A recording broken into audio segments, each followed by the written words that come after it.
last Super Bowl was played right here. Please don't tell me it was a classic. Classic game. 80,000 people on their feet. Seconds left on the clock. So Hubie throws a Hail Mary. Touchdown! 166, back online. 60 years ago, Earth was attacked. We won the war, but they destroyed half the planet. Everyone's been evacuated. Nothing human remains.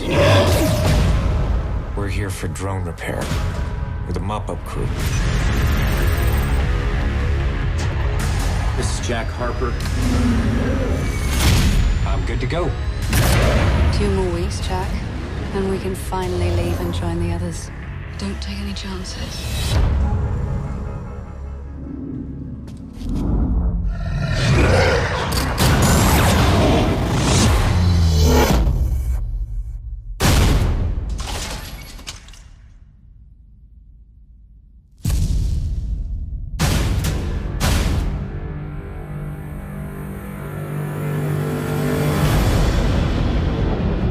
Watching you, Jack. You're curious. What are you looking for in those books? Do they bring back old memories? We have an unidentified impact. Don't ask too many questions.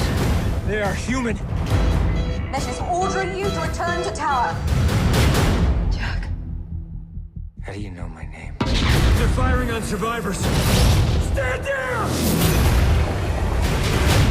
What have you done? I can't protect you.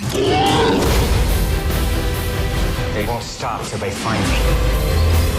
If you're looking for the truth, that's where you'll find it. You need to know what happened. What aren't you telling me? Who are you? Jack, mission is ordering you to stand down. I'm not gonna do that. This is the only way.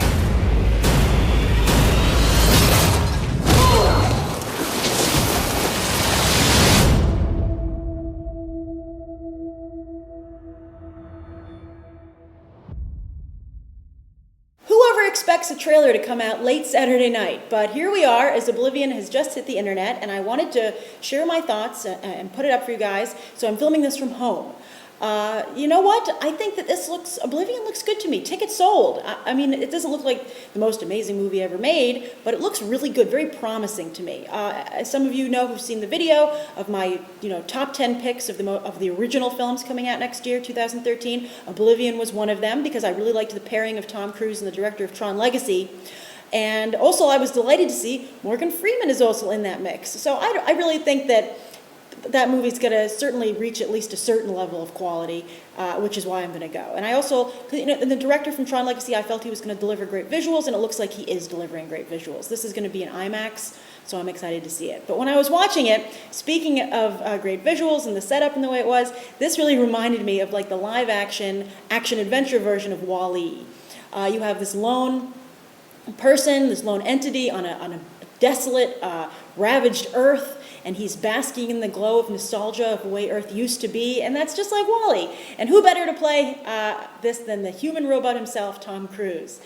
He's had so many problems personally, but I think that one of the most impressive things about him is that he just continues to be such a professional. I remember seeing Valkyrie right after the whole Katie Holmes first blow up, and I was like, even though that movie's not fantastic, and I have a big problem with the fact that nobody uses the correct accent, it's still pretty good, and I think Tom Cruise really delivered there. He did a great job, he did what he needed to do, and it looks like he's going to do that here. I have faith that he's going to do a nice job.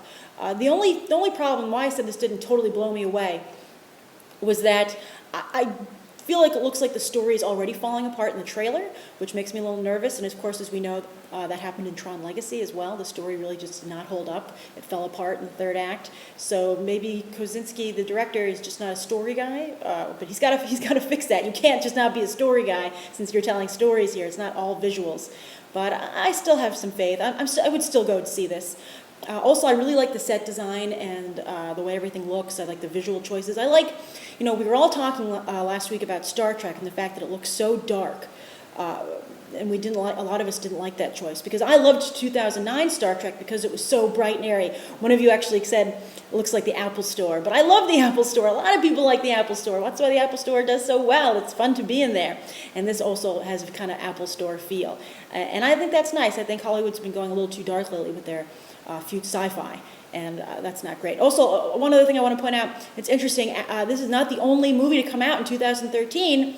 It's about a desolate Earth with a lone human scouring the planet. We're also going to have After Earth, the M. Night Shyamalan, Will Smith, Jaden Smith film. But this looks good. So Oblivion looks good to me.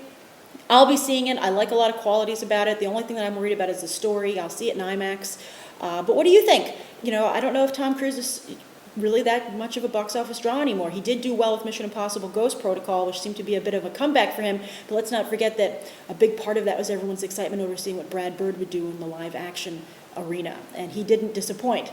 But I actually, you know, come to think of it, I think Mission Impossible also fell a bit apart in the story. So Tom Cruise has got to nip that in the butt. But this looks fun. It looks great visuals. IMAX, I'm going to see it. What do you think? Be sure to write your thoughts down below. Does it remind you of WALL-E?